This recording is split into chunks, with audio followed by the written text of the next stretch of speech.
혹시 여러분 손으로 쓴 편지 받아보신 일이 있습니까? 요즘은 편지를 잘 안 쓰죠.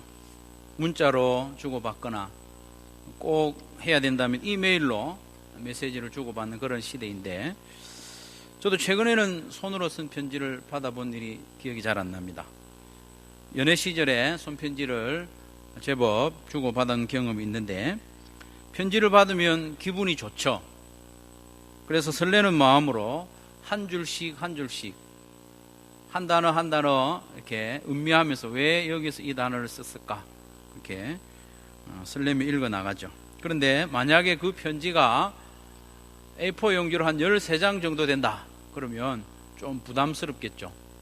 연애 편지라도 A4로 한 13장 정도 되면 이거 언제 다 읽지 그런 마음이 들 수도 있습니다. 히브리서도요 편지입니다. 편지인데 모두 13장으로 되어 있습니다. 그런데 22절에 보니까 저자가 말하기를 간단히 썼다 이렇게 이야기합니다. 간단히. 이 말에서 저자의 마음이 좀 느껴지는 것 같아요.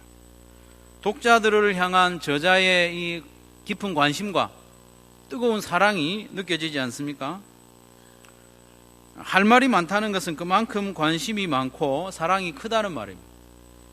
관심 없는 사람에게는 할 말도 별로 없죠. 그 사람하고 나란히 앉아서 어디 멀리 여행이라도 한다 치면 얼마나 힘들겠습니까? 관심 없는 사람, 사랑하지 않는 사람에게는 할 말이 없습니다. 무슨 말을 해줘야 될지. 히브리서 저자는 편지를 13장이나 쓰고도 아직 할 말이 많이 남아있는 것 같아요. 그래서 내가 간단히 썼다 하면서 급하게 기도로 마치고 있습니다. 18절 19절은 독자들에게 기도를 부탁하는 내용이고, 20절 21절은 저자가 독자들을 위해서 기도하는 내용으로 정리가 되어 있습니다. 히브리서 기자는 이렇게 긴 편지를 기도로 마무리하는 이유가 뭘까요? 왜 기도로 이렇게 마치고 있을까요? 그것은 기도가 있어야만 진정한 사역이 되기 때문입니다. 사실 히브리서는 신약 성경 가운데서도 매우 탁월한 성경에 해당됩니다. 신학적으로나 분량적으로 바울의 로마서에 버금갈 만큼 탁월한 성경입니다. 이런 히브리서를 기록하는 것만으로도 대단한 일 아니겠습니까? 당시에는 필기구가 발달되어 있지 않기 때문에 무엇인가 편지를 쓴다는 건 어려운 일입니다. 쓰기도 어렵고 또 어디에 쓸 거냐, 양피지에 쓸 거냐, 파피루스에 쓸 거냐, 쓰기가 매우 어려운. 그래서 이만한 분량의 편지를 하나 쓰려면 재정적으로도 엄청나게 돈이 많이 들어가는 거예요. 누가복음 정도의 편지 글을 하나 쓰려면 집 한 채 값이 들어간다고 합니다. 히브리서도 그에 못지않죠. 많은 재정적인 그리고 에너지도 필요한 이 일을 마치면서 저자는 기도로 마치고 있습니다. 왜 그럴까요?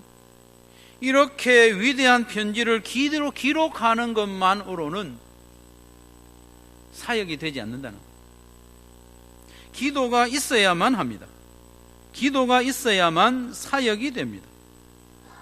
기도를 통해서만 이 귀한 히브리서의 말씀들이 독자들의 마음에서 살아 역사할 수 있기 때문에 아무리 설득력 있게 편지를 쓰고 설득력 있는 설교를 한다고 해도 기도가 없으면 그 말씀은 살아 역사할 수 없기 때문에 히브리서 기자는 이 말미에 기도로 마치고 있습니다. 기도하지 않으면 사역이 되지 않습니다. 히브리서 기자가 독자를 위해 했던 기도의 내용을 한번 보시면 20절 21절이죠. 양들의 큰 목자이신 우리 주 예수를 영원한 언약의 피로 죽은 자 가운데서 이끌어내신 평강의 하나님이, 여기까지가 기도를 들으시는 하나님을 소개하는 거죠. 근데 예수님에 대한 소개가 조금 순서가 바뀌었다고 보입니다. 양들의 큰 목자이신 예수님이 어떻게 양들의 큰 목자가 되셨느냐? 영원한 언약의 피로 죽으셨기 때문에 우리의 큰 목자가 되셨다. 우리의 큰 목자이신 예수님이 죽은 가운데 있었지만 평강의 하나님이 그를 살려주셨다. 그 살려주신 그 평강의 하나님, 전능하신 하나님이, 기도의 내용이 나옵니다. 모든 선한 일에 너희를 온전하게 하사 자기 뜻을 행하게 하시고 그 앞에 즐거운 것을 예수 그리스도로 말미암아 우리 가운데서 이루시기를 원하노라. 그 하나님이 이 모든 선한 일을 너희들이 행할 수 있도록 해주시기를 원한다. 기도의 내용이 그런 겁니다. 독자들이 행해야 할 이 모든 선한 일이 뭡니까? 그건 이미 앞에서 밝힌 바대로 히브리서의 내용을 말합니다. 히브리서의 내용을 지금까지 다 기록을 했고 그 기록한 내용대로 이 독자들이 살아갈 힘을 주시고 그들을 다듬어 주시기를 하나님께 기도하고 있는 것입니다. 그래서 이 편지를 쓰는 것만으로 효과가 없다는 것이에요. 하나님이 도와주셔야만 이 말씀이 삶에서 실행이 된다는 것입니다. 그것이 기도입니다. 그러니까 이 저자가 기도하지 않을 수가 없는 겁니다. 기도 없이 하는 일은 사역이 아니라 노동일 뿐입니다. 노동은 기도하지 않고도 얼마든지 할 수 있습니다. 기도하지 않는 노동을 통해서도 무엇인가 성과가 나타날 수도 있습니다. 하지만 하나님과 동력하여 하나님의 뜻을 이루어드리는 사역은 기도 없이는 불가능합니다. 그렇기 때문에 히브리서 저자는 이 편지의 대미를 기도로 마치고 있는 것입니다. 성도 여러분, 우리가 교회와 목장에서 이런저런 일로 섬긴다고 해서 그 모든 섬김이 사역이 되는 것은 아닙니다. 무엇인가 섬긴다고 해서 사역자가 되는 것은 아닙니다. 놀라운 성장이나 눈에 보이는 성과가 있다고 해서 모두 사역이 되는 것은 아닙니다. 기도하지 않고 자기의 힘으로 한 것이라면 사역이 아니라 단지 일을 한 것이고 노동을 한 것입니다. 기도해야만 자기가 주인이 되지 않고 하나님이 주인이 되는 그런 사역자가 되는 것입니다. 기도하지 않고 무엇인가 이루어지면 어느새 우리는 교만해지고 자기가 중심에 서고 자기의 이름을 드러내고 싶어 하는 것입니다. 기도해야만 사역자가 될 수 있습니다. 요즘 우리가 사역을 하고 있는지 일을 하고 있는지 한번 점검해 보시기를 바랍니다. 기도로 하나님의 도우심을 구하고 있으면 성과가 시원치 않아도 그는 사역을 하고 있는 것입니다. 그러나 기도하지 않고 자기의 지혜와 경력과 능력으로 일을 하고 있으면 사역이 아니라 노동을 하고 있다, 그렇게 보면 됩니다. 노동은 무엇인가 대가가 따르지 않으면 머지않아 지치게 되는 것이죠. 자기의 이름이 드러나지 않으면 피곤하게 되는 것입니다. 그런데 오늘 본문에 보면 저자가 독자들을 위해서 기도하기에 앞서서 오히려 자기를 위해서 기도해 주기를 부탁하고 있습니다. 우리를 위하여 기도하라고 했습니다. 왜냐하면 히브리서를 기록할 만큼 성경에 정통한 사람일지라도 기도의 지원이 필요하기 때문입니다. 성경을 기록한 사람일지라도 완전하지는 않습니다. 히브리서 성경을 우리가 매일 성경을 통해서 지금까지 읽어왔는데 얼마나 탁월한 책인지 모릅니다. 구약 성경을 자유자재로 인용하면서 그 가운데 예수 그리스도의 탁월함을 증명하는 것이 히브리서입니다. 대단한 실력과 영성을 가진 사람이 바로 히브리서의 저자입니다. 그러나 그도 역시 연약한 인간이기 때문에 자기가 기록하고 자기가 선포한 말씀일지라도 자기의 힘으로 자기의 의지로 다 행하지 못함을 인정하고 있는 것입니다. 어느 누구도 다른 사람의 기도의 지원 없이 독자적으로 사역할 수 있는 사람은 없습니다. 히브리서 기자는 그것을 인정하고 있죠. 그래서 기도해 달라고 부탁을 하는데 한 번만 기도해 주는 것이 아니라 지속적으로 기도해 달라고 부탁하고 있습니다. 우리를 위하여 기도하라. 이 기도하라는 말은 번역에서는 드러나지 않았지만 계속해서 기도해 달라, 그 의미입니다. 우리를 위해서 계속해서 기도해 달라. 우리가 모든 일에 선하게 행하려 함으로 우리에게 선한 양심이 있는 줄을 확신하노니. 조금 이해하기가 어렵게 번역이 되어 있죠. 우리를 위해서 기도해 달라. 왜냐하면 이라는 단어가 여기서 생략이 되어 있습니다. 왜냐하면 우리가 모든 일에 선하게 행하려고 하고 있고 또 우리의 양심이 선한 줄로 알고 있기 때문에, 쉽게 말하자면 우리는 선한 양심을 가졌고 또 모든 일에 선하게 행할 마음도 있는데 실제로 그렇게 할 힘이 없으니 우리를 위해서 기도해달라, 그런 부탁을 하고 있는 거죠. 여기서 모든 일에 선하게 행한다는 말이, 선하게 행하는 내용이 무엇일까요? 그것은 바로 히브리서를 통해서 밝혔던 내용들입니다. 자기가 기록했고 자기가 설교한 내용이지만 그 내용대로 선하게 살아갈 힘이 없으니 우리를 위해서 기도해달라 부탁을 하고 있는 거죠. 그리고 히브리서 기자가 자기를 위해 기도해달라고 하는 것은 또 사실은 독자들을 위해서 하는 말이기도 합니다. 왜냐하면 히브리서를 다 기록해서 전달이 되었어요. 전달이 되어서 독자들이 읽고 마음의 도전을 받고 있는데 이 편지를 쓴 사람이 그 삶이 엉망으로 치닫는다면 이 말씀의 권위가 떨어지는 것 아니겠습니까? 말씀대로 살려고 애를 쓰고 있는데 정작 이렇게 설교한 사람이 엉망으로 산다면 말씀대로 살고 싶은 마음이 없어지지 않겠습니까? 그런 이유에서 설교자인 이 자신이, 편지를 기록한 이 자신이 자기를 위해서 기도해달라 부탁을 하고 있는 것이죠. 그래서 성도 여러분, 18절에 나오는 우리를 위하여 기도하라는 이 말씀은 우리에게도 적용되는 말씀입니다. 우리 교회에도 해당이 됩니다. 말씀을 전하는 교역자들과 또 앞서 섬기는 장로님들, 그리고 목자, 목녀, 목부, 이들을 위해서 기도해달라는 당부로 받아들이시기를 바랍니다. 누구보다도 연약하고 부족한 이명우 목사에게는 더욱 해당되는 말씀입니다.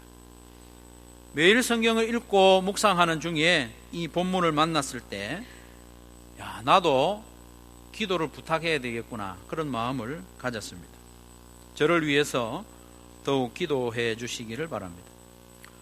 기도는 담임 목사가 성도들을 위해서 하는 거지 성도들이 무슨 담임 목사를 위해서 기도하느냐, 그렇게 생각하지 마십시오. 성도들도 담임 목사를 위해서 기도해 주셔야 됩니다. 왜냐하면 담임 목사의 자리는 바람을 많이 맞는 자리에 있기 때문입니다.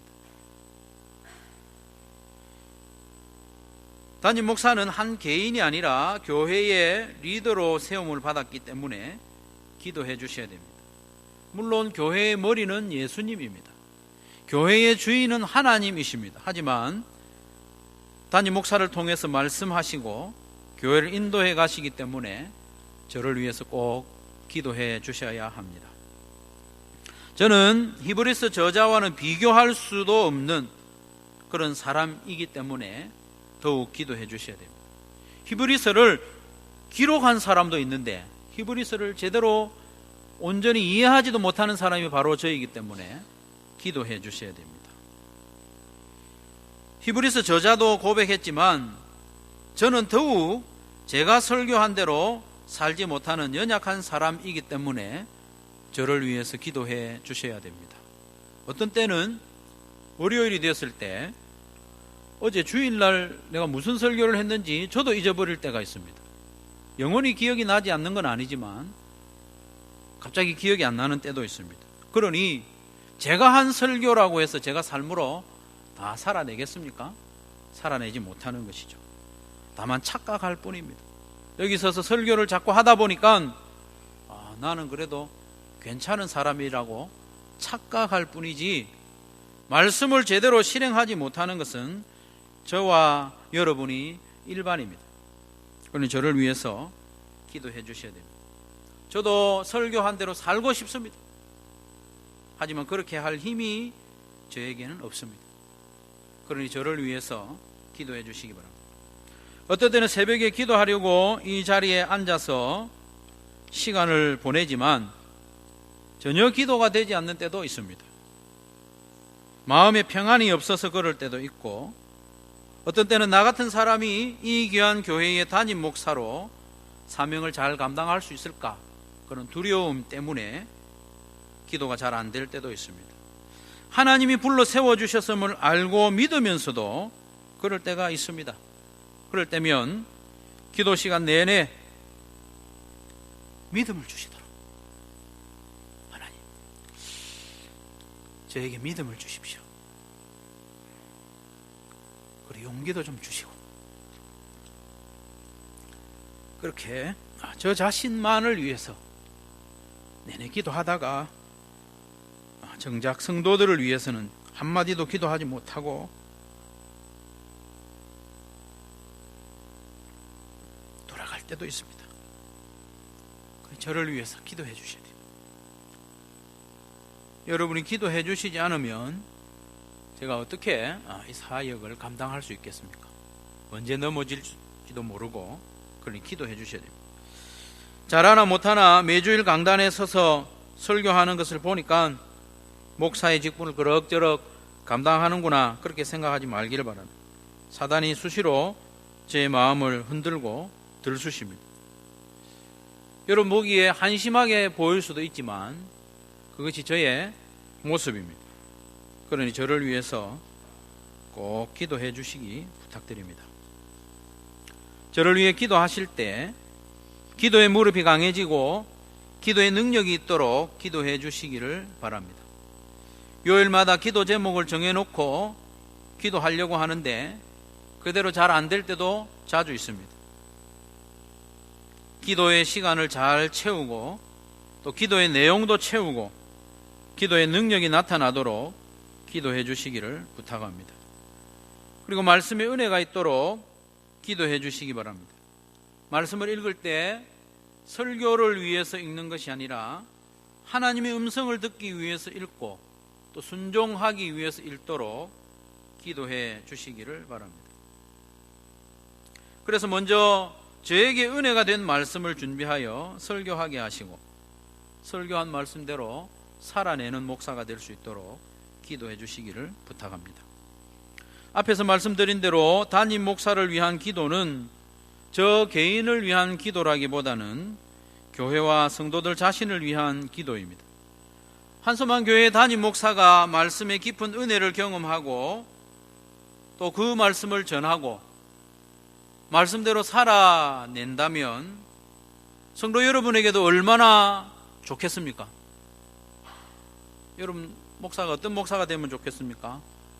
설교만 뻔질하게 잘하고 말씀대로 살지 않는 목사가 됐으면 좋겠습니까? 아니면 좀 입술이 좀 둔해도 말씀대로 살려고 애를 쓰는 그런 목사가 됐으면 좋겠습니까? 그렇게 될 수 있도록 기도해 주시기를 바랍니다. 한서만 교회 담임 목사가 정한 시간에 작정한 기도 제목으로 깊이 기도하고 그 기도의 능력이 나타나면 여러분에게도 얼마나 유익하겠습니까? 그러니 저를 위해서 기도해 주시기를 부탁드립니다. 그렇게 저는 성도들을 위해서 기도하고 성도들은 저를 위해서 기도함으로 진정한 동력자의 관계로 세워지기를 바랍니다. 서로를 위해서 기도해 주지 않으면 참된 동력자가 아닙니다. 동업은 할 수 있겠죠. 같은 일을 할 수는 있겠죠. 하지만 동력자가 되지는 못하는 것입니다. 그래서 저를 위해서 기도해 주시고 또 저도 여러분을 위해서 기도함으로 참된 동력자로 세워지기를 바랍니다. 그리고 여러분이 속한 목장의 목자, 목녀, 목부를 위해서 더욱 기도해 주시기 바랍니다. 기도해 주셔야 됩니다. 가정교회는 섬김이라고 했지. 얼마나 잘 섬기나 보자, 이렇게 하지 마시고, 이만큼 열받아도 화 안 내고 잘 섬기나 보자, 이렇게 보고 있지 마시고 기도해 주시기를 바랍니다. 목자 목녀라고 해서 특별한 사람이 아니지 않습니까? 여러분 지금까지 함께 생활해 봤기 때문에 잘 아시죠? 특별한 사람 아니라는 것. 다만 하나님의 소원을 이루어 드리는 일에 한 걸음 앞서서 헌신한 사람일 뿐입니다. 똑같습니다. 헌신한 사람입니다. 목자, 목녀, 목부의 이름을 가지고 있는 자체가 큰 짐입니다. 그러니까 기도해 주시고 동력해 주시기 바랍니다. 존경하시고, 이제 우리에게 남은 것은 우리가 실제로 기도하는 것입니다. 목사로서의 경험으로 배운 바는 기도는 이론이 아니라 실제라는 겁니다. 기도해야 된다는 것 우리가 모르는 사람 누가 있습니까? 그럼 기도하기가 쉽지 않습니다. 너무 바빠요. 한 주간을 돌아보면 조용히 앉아서 하나님 앞에 기도한 시간이 언제 있는가 한번 돌아보십시오. 찾기 어려운 분들도 적지 않을 겁니다. 기도는 이론이 아니라 실제입니다. 그래서 기도는 배워서 하는 게 아니라 기도는 하면서 배우는 겁니다. 아이들이 말을 하기 시작할 때 말이 뭔지 배워서 하는 아이가 누가 있습니까? 그냥 따라 하다가 보니까 말을 배우는 것이죠. 주어, 동사, 목적어, 어순이 어떻게 되고 강조할 때는 어떻게 하고 뭐 그런 걸 배워서 기도하는 말하는 아이는 없습니다. 말을 하다 보니까 말이 배워지는 거죠. 기도도 마찬가지입니다. 기도 실제로 하면서 배울 수 있습니다. 잘 갖추어진 기도가 아니더라도 엉뚱한 내용의 기도라도 우선 기도하는 것이 중요합니다. 그러기 위해서 우선 기도하는 시간과 장소를 정하셔야 합니다. 시간과 장소를 구체적으로 정하지 않으면 거의 99% 실패합니다. 시간과 장소를 정하지 않으면 자기가 얼마나 기도하지 않는지를 몰라요. 기도의 시간과 장소를 정해놓지 않으면 내가 기도를 얼마나 안 하는지 그걸 발견하지 못하니 어떻게 기도를 할 수 있겠습니까? 꼭 새벽 5시가 아니더라도 최대한 아침 시간을 한 20분 정도 정하십시오. 10분 정도 기도하는 것도 좋은데 10분만 정해놓으면 앉아서 마음 잡는 데 시간 다 가버립니다. 그래서 한 20분 정도가 좋습니다. 더 이상하면 좋고요. 한 20분 정도라도 시간을 정하시고, 장소도 가급적이면 방해받지 않는 곳으로 정하시는 것이 좋습니다. 우리 예배당과 멀지 않는 곳에 사시는 분은 예배당에 오셔서 기도하는 것이 참 좋습니다. 그래서 매일 20분씩 하나님 앞에서 무엇이라도 기도하시기 바랍니다. 기도할 내용이 많이 있지 않습니까? 담임 목사를 위해서도 기도하시고, 목자 목녀를 위해서도 기도하시고, 또 목장에서 나눈 기도 제목으로 기도하시고, 주님께 인도하고 싶은 VIP를 위해서도 기도하시고, 기도할 내용이 많이 있습니다. 그리고 주일 예배 때 들었던 말씀을 가지고 그 말씀대로 살 힘을 좀 주시도록 기도하면 좋겠습니다. 우리 하나님은 그 기도를 매우 기뻐하십니다. 오늘 본문에서도 저자가 기도하는 내용도 그렇고 또 자기를 위해서 기도해달라는 내용도 말씀대로 살게 해달라는 것 아닙니까? 세번역 성경에 보면 여러분을 온갖 좋은 일에 어울리게 다듬질 해 주셔서 자기의 뜻을 행하게 해 주시기를 빕니다. 예수 그리스도께 영광이 영원 무궁히 있기를 빕니다. 온갖 좋은 일이라는 것은 아까 말씀드렸던 선한 일입니다. 선한 일. 그 선한 일이 뭐냐면 앞에서 히브리서에서 권면했던 내용들입니다. 그 권면한 내용들, 그 선한 일대로 살아갈 수 있도록 하나님이 다듬질 해 주시도록 기도하고 있는 거죠. 그래서 마침내 그 말씀대로 행함으로 말미암아 우리로 말미암아서도 예수 그리스도께 영광이 영원 무궁토록 돌아가기를 기도하고 있지 않습니까? 우리가 엉망으로 산다 해서 영광이 안 돌아가는 건 아니지만 히브리서 기자의 기도에는 그것이 포함되어 있습니다. 성도들의 그 선한 삶을 통해서, 말씀에 따라 살아가는 그 삶을 통해서도 예수 그리스도께 영광이 영원 무궁히 돌아가기를 기도하고 있지 않습니까? 그러니 우리가 말씀을 읽거나 또 설교를 듣고 그 말씀대로 살아갈 수 있는 힘을 주시도록, 나를 그렇게 좀 다듬어 주시도록 기도하는 것은 우리 하나님께서 매우 기뻐하시는 기도인 것이죠. 사랑하는 성도 여러분, 히브리서 저자가 정성을 다해서 이 긴 편지를 다 쓰고는 마지막에 기도로 마무리하고 있음을 마음에 새기시기를 바랍니다. 자기의 많은 수고와 헌신이 기도를 통해서 열매를 맺고 기도를 통해서 사역이 될 수 있음을 알기 때문입니다. 그러니 우리 또한 교회와 목장과 또 성도들을 위해서 섬길 때에 우리는 반드시 기도로 해야 합니다. 기도해야만 그 일이 노동이 되지 않고 사역이 될 수 있습니다. 그리고 우리 모두 서로를 위해서 기도하는 동력자가 되기를 바랍니다. 저나 여러분이나 다 연약한 존재들 아닙니까? 말씀대로 살고 싶지만 내게 그런 힘이 없는 그런 연약한 존재라는 걸 우리가 다 알지 않습니까? 겉으로는 안 그렇게 보이려고 애를 쓰지만 우리는 다 연약하지 않습니까? 잊어버리기도 하고 또 그 말씀대로 살아낼 힘도 없기도 하고. 그러니 우리 서로를 위해서 기도해 주기를 바랍니다.